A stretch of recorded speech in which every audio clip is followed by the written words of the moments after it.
Issu d'une famille d'artistes professionnels, Gilles Poisson voit le jour à Saint-Jean-Baptiste de Rouville, en Montérégie, le 25 septembre 1951.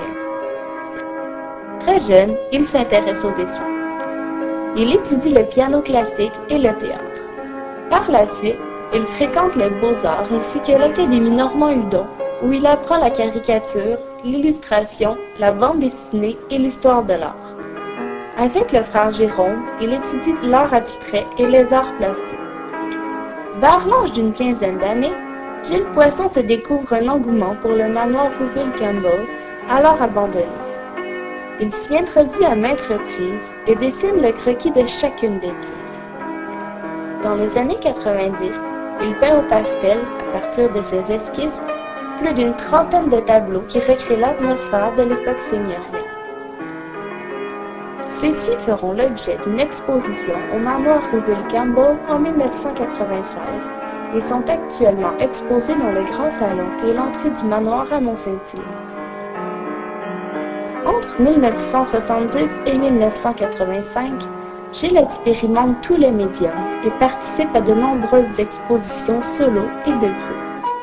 Finalement, il opte pour la technique mixte, encre pastel. Son style est qualifié d'unique et ses tableaux sont exposés dans une quarantaine de galeries.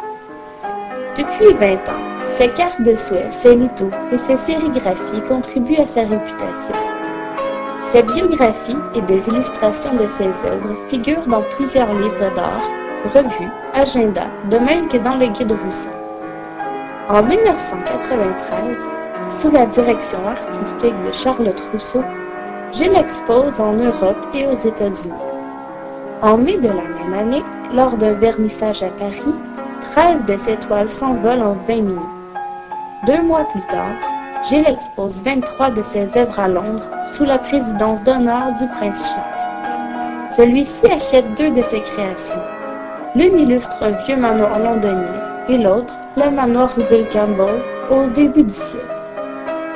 La même année, ces tableaux voyagent à travers les États-Unis et s'enlèvent à une vitesse folle lors d'expositions à Boston, Philadelphie, New York, Burlington, Salem et Stowe. Âgé de 55 ans, le peintre décède des suites d'une longue maladie le 6 novembre 2006 à Sainte-Anne-des-Monts en Gaspésie.